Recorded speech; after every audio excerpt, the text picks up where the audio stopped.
నిన్న పొద్దునైతే సాయికృష్ణ గారు ఒక వీడియో అనేది రిలీజ్ చేయడం జరిగింది. ఏంటంటే, నేనంటే పిక్సెల్ మీడియా అనేది స్టార్ట్ చేసి చాలా ప్రాబ్లమ్స్‌లో ఇరుక్కున్నాను. ఆల్మోస్ట్ స్ట్రక్ అయిపోయే స్థితికి వచ్చేసాను. దీని నుంచి ఎలా బయటపడాలో ఏంటో కూడా నాకు అర్థం కావడం లేదు. అలాంటి సిట్యుయేషన్‌లో నాకంటూ ఒక స్నేహితుడున్నాడు. నాకు సాయం చేయగలిగే స్థితిలోనే ఉన్నాడు అని నేను ఒక అతని దగ్గరికైతే వెళ్ళడం జరిగింది. వెళ్ళిన తర్వాత అతను నన్ను సాయం చేయకపోగా నీ ఆడియన్స్ అంటే నీ సబ్‌స్క్రైబర్స్ ఎవరైతే ఉన్నారో వాళ్ళ దగ్గర అడుక్కోమని చెప్పాడని చెప్పడం అయితే జరిగింది. యాక్చువల్‌గా సాయికృష్ణ గారు ఎవరనేది ప్రతి తెలుగు యూట్యూబ్ క్రియేటర్‌కైతే ఖచ్చితంగా తెలిసే ఉంటుంది. అది చిన్న, పెద్ద ఎవరైనా కానీ ఎప్పుడో ఒక సందర్భంలో ఖచ్చితంగా సాయికృష్ణ గారి వీడియో చూసి ఏదో ఒక్క విషయమైనా ప్రతి తెలుగు యూట్యూబర్‌లో ప్రతి యూట్యూబర్ ఒక్కరైనా గాని నేర్చుకొనుంటారు.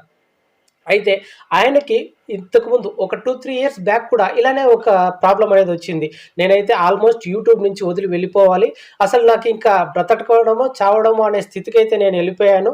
నాకు ఏదైనా నన్ను కమ్‌బ్యాక్ చేయాలనుకుంటే మీ వల్లే అవుతుంది. ఒకసారి నాకు కమ్‌బ్యాక్ చేసేందుకు అవకాశం ఇవ్వండి అని సాయికృష్ణ గారైతే వీడియో అయితే పెట్టడం జరిగింది. ఆ వీడియోకి చాలామంది రెస్పాండ్ అయ్యి ఒక 13, 14 లక్షల దాకా ఆయన ఉన్న అప్పుడైతే రికవరీ చేయడం, ఆయన ఇందు నుంచి బయటపడి ఇకపై నుండి యూట్యూబ్‌కే నా జీవితం అంకితం. ప్రతి ఒక్క క్రియేటర్‌ని పైకి తీసుకొచ్చేదందుకే నేను శాయశక్తులా కష్టపడుతూ ఉంటాను. ప్రతి ఒక్క కంటెంట్‌ను మంచిగా ఇచ్చేదానికి నేను ప్రయత్నిస్తూ ఉంటానని తర్వాత కూడా ఒక వీడియో పెట్టడం అయితే జరిగింది. అయితే రీసెంట్‌గా నిన్న వీడియో పెట్టిన దాంట్లో చూసుకుంటే, ఒక పెద్ద యూట్యూబర్ దగ్గరికి నేను వెళ్ళినా, ఆయన నాకు సహాయం చేయలేదు. ఆయన ఏ విధంగా ఆయన సంపాదించాడో నాకు తెలుసు. కానీ ఆయన సహాయం చేయకపోగా, నా ఆడియన్స్‌నే అడుక్కోమని చెప్తున్నాడు. నేనైతే అడుక్కోదలుచుకోలేదు.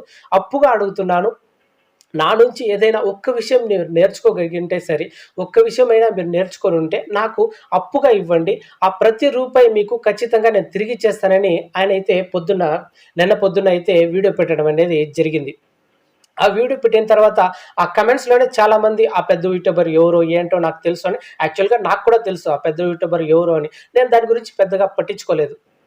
ఓకే. ఆయన అడిగాడు.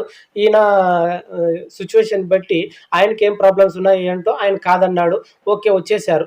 నాకు తోచిన సాయం అయితే నేను ఖచ్చితంగా చేశాను. ఆ వీడియో చూసిన 5 నిమిషాలకే నాకు తోచిన సాయం అంటే కింద ఆయన ఇచ్చిన క్యూఆర్ కోడ్‌కైతే నేను ఎంత అనుకున్నానో అంత అమౌంట్ అయితే పంపించేశాను. అయితే ఆ తర్వాత నిన్న నైట్ చూసుకుంటే 'ప్రసాద్ టెక్ ఇన్ తెలుగు' ఆయన నుంచి ఒక వీడియో వచ్చింది. అయితే ఇక్కడ నేను అనుకున్నదే జరిగింది. కరెక్ట్‌గా ఆ యూట్యూబరే ఆ పెద్ద యూట్యూబర్. సాయికృష్ణ గారు ఎవరినైతే సాయం అడగాలని వెళ్లారో ఆ యూట్యూబర్ ఎవరైతే ఉన్నారో అది 'ప్రసాద్ టెక్ ఇన్ తెలుగు' ప్రసాద్ అన్న గారు. అంటే ఆయన సాయంత్రం ఒక వీడియో రిలీజ్ చేశారు. నిన్న సాయంత్రం అనేది. యాక్చువల్‌గా ఆ పెద్ద యూట్యూబర్ ఎవరో కాదు. నేనే. నా దగ్గరికే సాయికృష్ణ అయితే వచ్చాడు. వచ్చి సాయం చేయమనైతే అడిగాడు. యాక్చువల్‌గా చూసుకుంటే నేను ఇప్పుడు కాదు. లాస్ట్ 2, 3 ఇయర్స్ ముందే ఆయనకి సాయం చేశాను. ఒక 2,60,000 దాకా వాళ్ళ నాన్నకు బలైనప్పుడు సాయం చేశాను. ఆ తర్వాత ఇంకొక అతనికి యాక్సిడెంట్ జరిగింది. నీ సబ్‌స్క్రైబర్ అంట, నిన్ను కలవాలంట, నిన్ను సాయం అడగాలంట అని నా దగ్గర తీసుకొచ్చిన తర్వాత వాళ్ళకి కూడా నేను ఒక 5,00,000 సాయం చేయడం అయితే జరిగింది.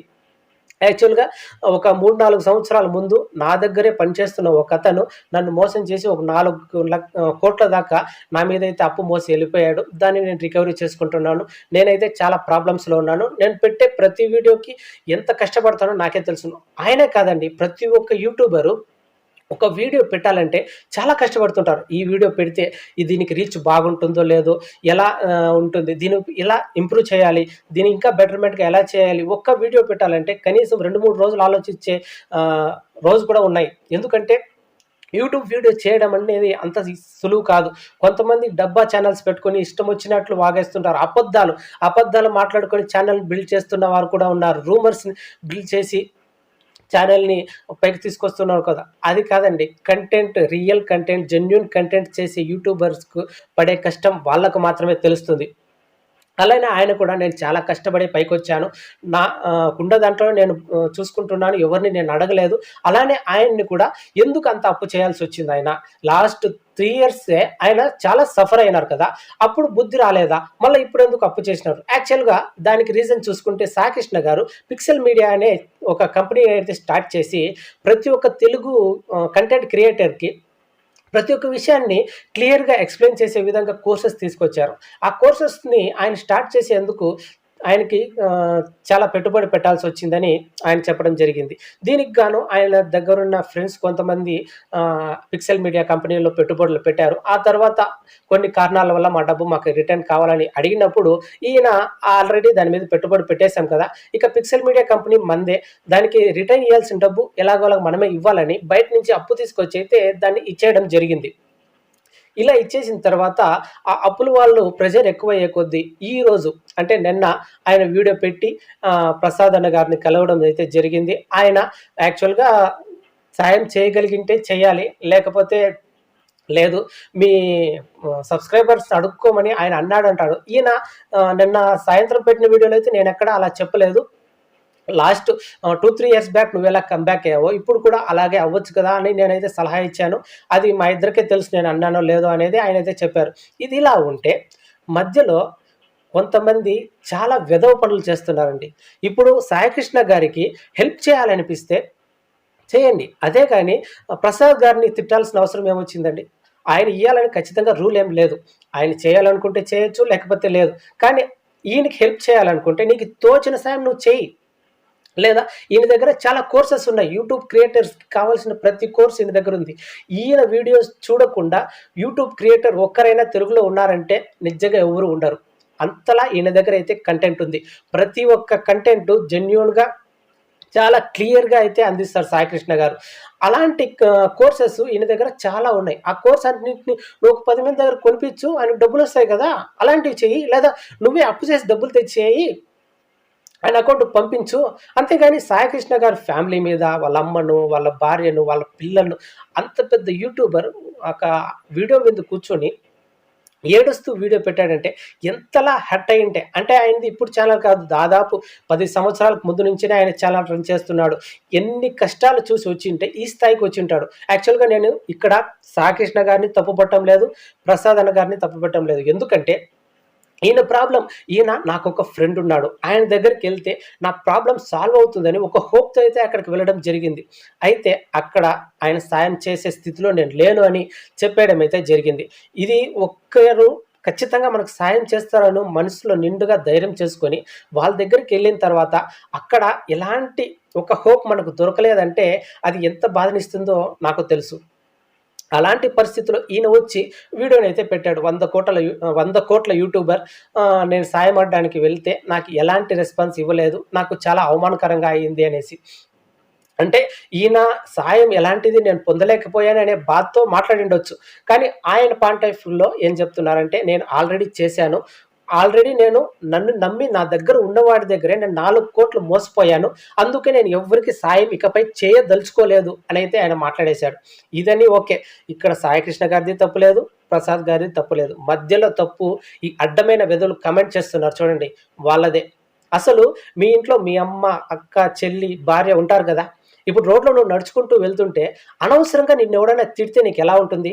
ఇప్పుడు మీరు కామెంట్స్ చేస్తున్న ప్రసాద్ అన్న గారికి కూడా అలాగే ఉంటుంది. ఎందుకంటే ఇక్కడ సమస్య సాయికృష్ణ గారికి, ప్రసాద్ అన్న గారికి పెద్దగా ఫైట్స్ ఏదో యుద్ధాలు, మాటలు ఇవన్నీ ఏమీ లేవు. సాయికృష్ణ గారు కూడా వీడియోలో నాకు సాయం చేయమంటే నన్ను అవమానించారనే కానీ పెద్దగా ఏం మాట్లాడలేదే. మీరెందుకు ఇంతలా రియాక్ట్ అవుతున్నారు? మధ్యలో దీన్ని పెద్ద ఇష్యూ చేసేంత అవసరం ఏముంది? అది కూడా అన్ని కామెంట్లు అవసరం లేదు. నీకేదైనా చెయ్యాలనిపిస్తే నువ్వు చెయ్యి. ఒక 10 మందితో చేయించు. కోర్సెస్ తీపిచ్చు. ఆయన పైకి తీసుకురా. ఒక్కసారిగా ఆయన ప్రాబ్లమ్స్ నుంచి బయటకొచ్చిన తర్వాత చూడు ప్రసాద్ అన్న నువ్వు సహాయం అడిగితే చేయలేదు. మా గురువు గారికి అంటే సాయికృష్ణ గారిని ప్రతి ఒక్క తెలుగు యూట్యూబర్ ఒక గురువులానే భావిస్తారు. అయితే మా గురువు గారిని మా సబ్స్క్రైబర్స్ అందరూ కలిసి ఆయన్ని బయటికి తీసుకొచ్చాం. ఆయన అప్పుల నుండి బయటికి తీసుకొచ్చాము. ఆయన్ని ఫ్యామిలీని సేఫ్ జోన్‌లోకి తీసుకొచ్చామని ఒక వీడియో చెయ్యి నువ్వు. అన్ని ప్రాబ్లమ్స్ ఆయన తీర్చేసిన తర్వాత అంటే ఒక్కరు కాదండి చాలామంది అసలు వీళ్ళ వల్ల సమాజానికే కాదు గానీ వాళ్ళ ఇంట్లో వాళ్ళకి కూడా రూపాయి ఉపయోగం లేదండి. వీళ్ళు చేస్తున్న పనులు అంత వెధవ పనులు చేస్తున్నారు. దయచేసి మీరు ఒకరికి సాయం చేయాలనిపిస్తే వాళ్ళకి చేయండి గానీ, వాళ్ళకి సాయం చేస్తున్నామనే పేరు మీద ఇంకొకరిని దూనలాడడం, చెడ్డ మాటలు మాట్లాడడం, వాళ్ళ మీదకి మరీ దారుణంగా భార్యల మీదకి, అమ్మల మీదకి వెళ్ళి కామెంట్లు చేయడం అనేది చాలా దారుణం. ఇప్పుడు నేను చెప్తున్నా, నాకు తోచిన సాయం నేను సాయికృష్ణ గారికి చేశాను. మీరు ఒక్క వీడియోతో అయినా, సాయికృష్ణ గారి ఒక్క వీడియో ద్వారా అయినా ఏదైనా ఒక్క విషయం నేర్చుకున్నాను అని మీకు అనిపిస్తే ఖచ్చితంగా సాయికృష్ణ గారికైతే సాయం చేయండి. సాయికృష్ణ అన్న పెట్టిన వీడియో అయితే నేను ఈ కామెంట్ సెక్షన్‌లో అయితే పెడతాను. ఖచ్చితంగా వెళ్లి చూసి మీకు తోచిన సాయం అయితే చేయండి. ఎవరైనా గానీ ఒకరికి సాయం చేయండి గానీ, ఇంకొకరిని మాట్లాడి వాళ్ళని హర్ట్ చేసి వాళ్ళకి బాధ పెట్టేవి మాత్రం చేయొద్దండి. ఇంతటితో ఈ వీడియో అయిపోయింది. దీంట్లో నేనేదైనా తప్పుగా మాట్లాడింటే క్షమించండి.